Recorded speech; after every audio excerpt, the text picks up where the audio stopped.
అమ్మా నాన్నలకు ఆహ్వానం పలుకుతోంది Ananda Lahari 5 star retirement homes Edupugallu Vijayawada. పాత్రికేయ సోదరులకు మీడియా మిత్రులకు అందరికీ నమస్కారం. Good morning. సాంప్రదాయని సుప్పిని శుద్ధపూసని ఈ కథ విన్నప్పుడు నాకు బాగా అనిపించి ఈటీవీకి పంపించాను విన్ వాళ్ళకి. సో వాళ్ళందరికీ కూడా నచ్చి ఈ ప్రాజెక్ట్ నాకు అప్పచెప్పారు. సో ఈటీవీతో అనుబంధం అనేది నాకు ఇప్పుడు కాదు, ఆ కంపెనీలో నేను గడిచిన 25 సంవత్సరాల్లో 30 సంవత్సరాల్లో ఒక 5-6 సినిమాలు చేశాను. లాంగ్ రిలేషన్ ఇది, ఒక సినిమాతోనో లేదంటే ఒక ఈవెంట్తోనో పోయేది కాదు. ఎస్పెషల్లీ నా రిలేషన్ విత్ బాపినీడి గారు, నేను ఈరోజు మీ ముందు మళ్ళీ కనపడటానికి కారణమే ఆయన. సో నాకు మోర్ దెన్ వాస్తవంగా ఈ సందర్భంలో ఆ ఒక్క మీటింగ్ అనేది నా లైఫ్లో నేను ఎప్పటికీ నేను చనిపోయే వరకు కూడా మర్చిపోలేను. ఎందుకంటే ఆ నెక్స్ట్ మంత్ నాకు హోప్ లేదు. అంటే హోప్ లేదంటే హైదరాబాద్లో బతకాలంటే చాలా డబ్బులు కావాలి. అలాంటి పరిస్థితుల్లో సరే అక్కడి నుంచి నడపాలంటే, బండి నడపాలంటే కష్టమైన పనే. ఊరు వెళ్ళిపోదాం అనుకున్న పరిస్థితి అది. ఎందుకో తెలియదు మైండ్లోకి ఆయన వచ్చారు. వచ్చినప్పుడు వెళ్ళి కలిశాను. నా దగ్గర 2 రీమేక్లు ఉన్నాయి, ఏమన్నా చేస్తారా అని అడగటానికని వెళ్ళాను అనమాట. ఆయన వాళ్ళు చూస్తారు అని సాయి గారిని నితిన్ గారిని పిలిచి చెప్పారు, అది చూడండి అమ్మా అని. ఆ తర్వాత సరేనండి అనుకున్నాను. హోప్ అయిపోయింది, ఇంకా ప్యాకప్ ఇంటిక్కడి నుంచి హైదరాబాద్ నుంచి అని అనుకున్నాను. అని బయటకు వస్తుంటే ఆయన పిలిచి, శివాజీ నువ్వు యాక్ట్ చేయొచ్చు కదమ్మా అని అన్నారు. సార్ నేను ఎప్పుడు చేయడం లేదు,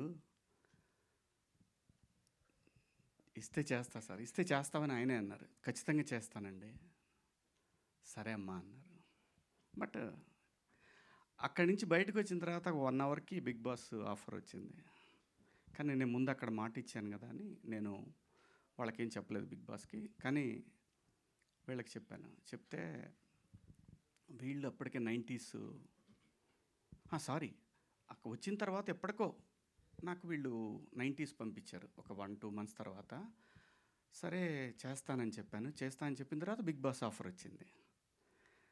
కానీ బిగ్ బాస్ ఆఫర్ వస్తే నేను మనవాడు ఉన్నాడు కదా, తనకి చెప్పాను నేను ఇప్పుడు చేయలేను, 2 ఒకేసారి. రఘు చెప్పాడు 2 ఒకేసారి అయిపోతున్నాయి. రఘు అయినా ఒకసారి చెప్తాను నేనని బాపినీడి గారికి నితిన్ గారికి చెప్పాను, సాయి గారికి చెప్పలేదు. చెప్తే బాపినీడి గారు అన్నారు వీళ్ళతోటి చేయమను, అది కూడా యాక్సెప్ట్ చేయమను, దాని పరిస్థితిని బట్టి చేద్దాం మనం అని చెప్పి కరెక్ట్గా 1 మంత్లో నా పార్ట్ పూర్తి చేసి పంపించారనమాట. అలా లైఫ్లో ఏ పాయింట్ ఎక్కడ మనకి అవకాశాన్ని ఇస్తుందో తెలియని సందర్భంలో లిటరల్గా, ఎందుకంటే ఏదన్నా నేను చెప్పేసే మనిషిని. సో నాకు ఆ పరిస్థితుల్లో నేను ఫ్యామిలీని రన్ చేసే పరిస్థితి కాదు.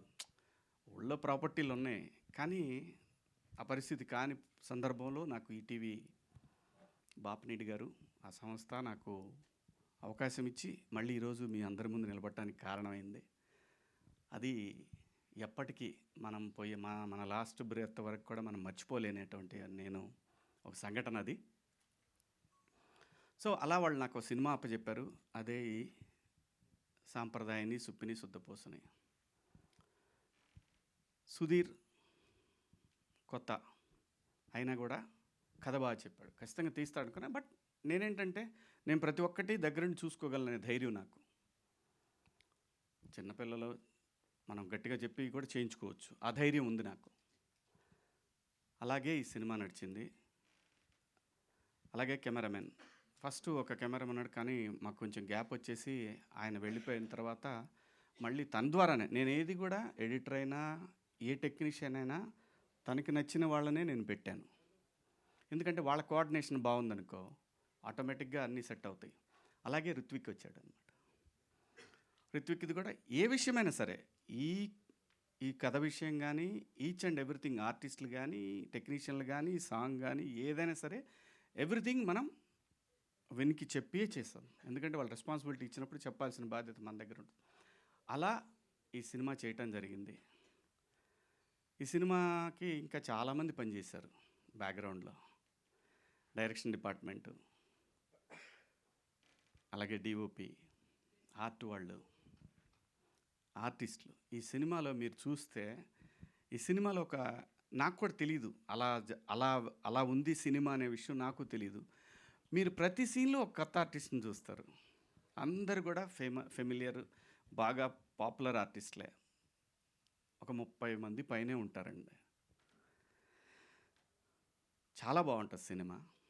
ఫ్యామిలీ అందరూ కూర్చొని సంక్రాంతి పండగకి ఎలాగైతే మనం ఒక సినిమా చూస్తామో అలా చూడగలిగినటువంటి ఒక సినిమా. ఈ సినిమాలో సాంగ్ కూడా సెకండ్ హాఫ్లో నాకేంటంటే, నేను ఎప్పుడో ఒక 20 ఏళ్ల క్రితం ఈ పాయా సాంగ్ని నేను వినటం జరిగింది. ఒక 20-25 ఏళ్ల క్రితమే విన్నాను. అది సయ్యద్ షాబుద్దీన్ గారని ఓల్డ్ సిటీలో ఉంటారు. ఆయన స్టాండప్ కమెడియన్ అని. ఆయనది ఈ సాంగ్ యాక్చువల్గా. ఆయన్ని పిలిచి వాళ్ళ దగ్గర రైట్స్ తీసుకొని ఆ ట్యూన్ తీసుకున్నాం అనమాట. ట్యూన్ తీసుకొని లిరిక్స్ కూడా హిందీలో ఉన్నాయి. అది కూడా రిలీజ్ చేస్తాం. ఉర్దూ లిరిక్స్ ఆయనే రాశారు. అది కూడా రిలీజ్ చేస్తాము. అది కూడా కంపోజిషన్ అయిపోయింది. అది వేరే ఆయన చేశాడు.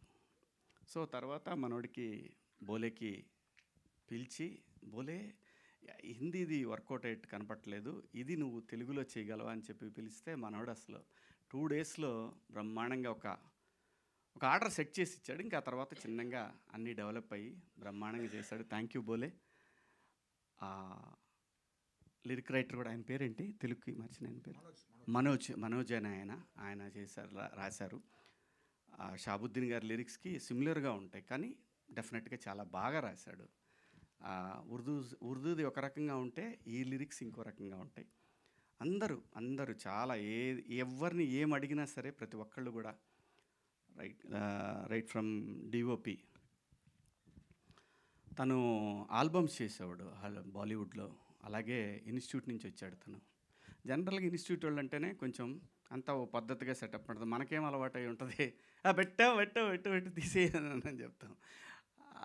ఆ చిన్న వాళ్ళు ఏంటంటే కుర్రాళ్ళు కదా, ఏంటి వరుస పెట్టి తీసేయమంటాడు ఏంటి, లైటింగ్ టైం ఇవ్వడానికి చిరంజీవి గారి సినిమానా ఇదే, శివాజీ సినిమా అనేవ్వండి నేను. అది అలాగే ఎడిటర్ మనోజ్ గారు కానివ్వండి, మా డైరెక్షన్ డిపార్ట్మెంటు శివ, మావాడు విక్రమ్, అలాగే మా డిఓపి డిపార్ట్మెంట్లో చాలామంది ఉన్నారు.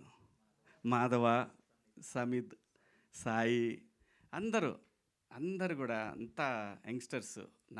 నాకన్నా ఎక్కువ కొంచెం చిన్నాళ్ళు. నాకు వాళ్ళకి పెద్ద డిఫరెన్స్ ఉండదు. ఇందాక లయ అంటుంది, నేను లయ మనం పోయే వరకు మనం ఎంగే, ఇది మాత్రం గుర్తుపెట్టుకో. అలాగే ఈ సినిమాలో రఘుబాబు గారు ఉన్నారు, పృథ్వీ గారు ఉన్నారు,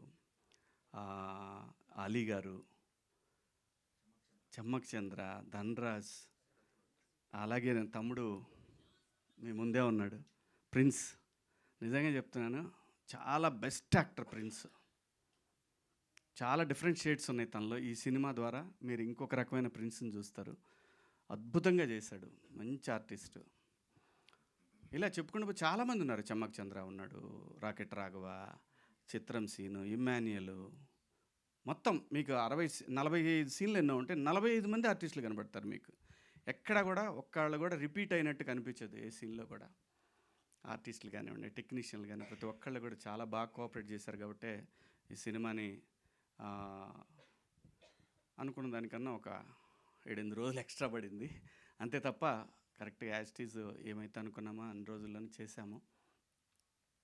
నాకు ఈటీవీ విన్ సాయి గారు కానివ్వండి, ఏదైనా సరే ఒక మాట మీద అనుకొని పోతూ ఉంటాం అంతే తప్పితే పంతాలు పెట్టుకునే పరిస్థితి అయితే లేదు ఈ సినిమాకి ఖచ్చితంగా. ఎందుకంటే ఎనీడే ఇది విన్ సినిమా అంటే వాళ్ళ ఫండింగ్తో నేను చేసిన సినిమా. నా దగ్గర డబ్బులు లేకుండా వాళ్ళ దగ్గరికి వెళ్ళినప్పుడు నాకు వీళ్ళు నన్ను ప్రొడ్యూసర్గా సినిమా చేయమని ఇచ్చారు.